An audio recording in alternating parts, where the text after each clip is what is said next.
Pasalamat po yung Diyos uling dahil niyaya ng pikalog kami ako na buhay. Kaya na po mangyayari hindi tama natin kahit hindi tama na po.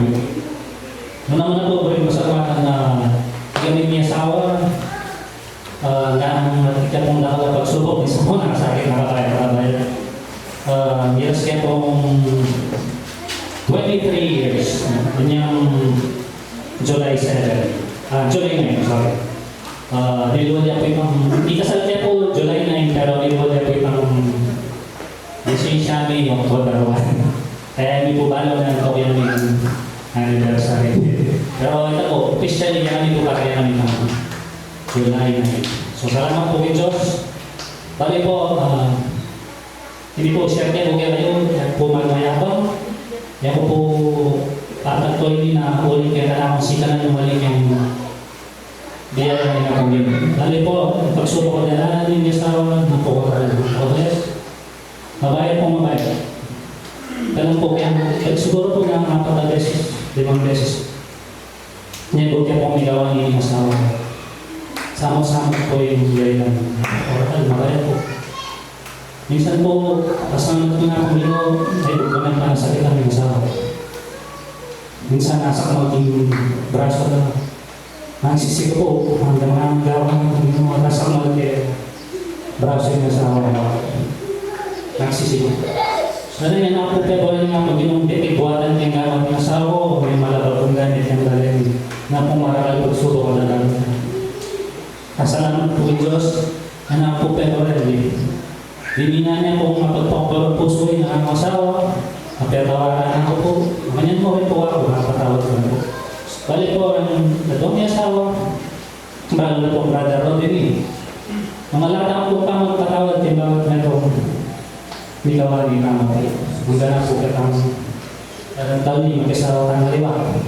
At yan na po rin nga po ngayon, mag-asawa kang maliwa, hanggang mag-diit ang asawa kang mo. Puli pa rin kasala kong maragulit. Kaya iniwasan ko po, salamat din Diyos.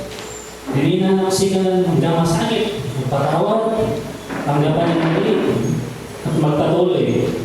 Brother Rod po, bagay. Kaya masakit po yung mga asawa, kaya kayo pong anak, kaya po dalaga, baik tao, hindi bigyan na akong advice kayo. Kaya po, manibat po kayo ng mga Kristiyanong pagbilihan niya akong gino. 47 anyos na ako po. 23 years na akong asawa. Yung advice po kaya kayo, nga pong, hindi po, kaya po pipilitin yung advice ko kayo. Kung bakit based on experience mo po, kung kalyarin mali ko rin po, yung mga values ko, naman po perfect po.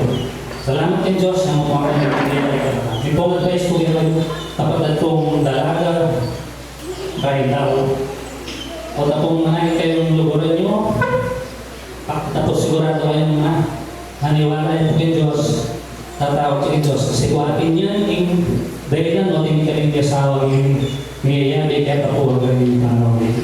Masakit po. Aminan ko po kayo. Kaya po mga bravo, na po karakal pakso. Lalapit ka na ako. Wala yung ulit pong tatawag kay Diyos.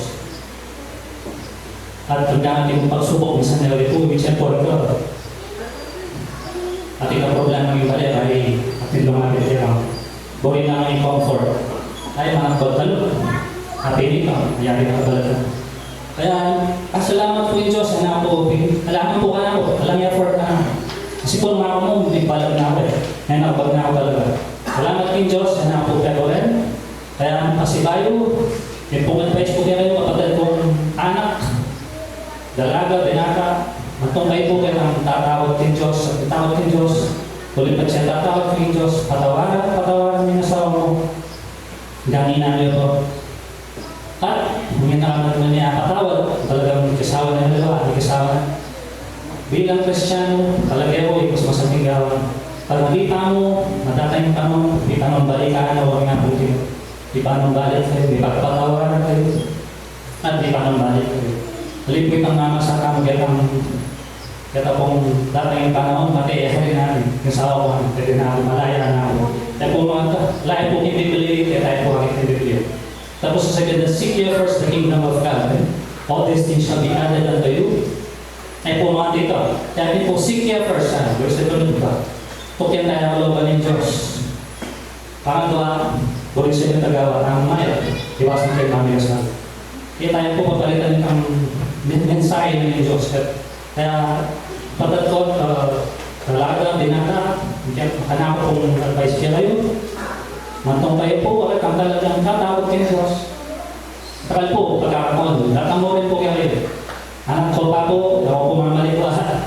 Datang larang luburin din kayo, ibong kayo. At sana, pagbabayan ako, inakong binu na itangakit ko talaga para kay kayo ng tinulid na kayo ng Diyos. Kulit kasi nandiyan po yung gift ng bago na nandiyan dito yung masalese at maayos at karga ko. Nangyari po may iba't yung bago, tinilid niya mo masaya. Pero hanapin po, bigyan na ng bagay sa inggaman na ng Diyos, pwede na naman kayo ng tao kung sopa namin yung may kaya. So, pasisya na po kung makabawang na totoo. Pasalamat po yung Diyos ang galing ka ng yan na, kung pero rin yung asawa, pag ilang ibuya po, kaya po isang ba. Tapos, salamat kay Diyos, hindi ka na lang kapuriyan. Kaya mo po. Amen.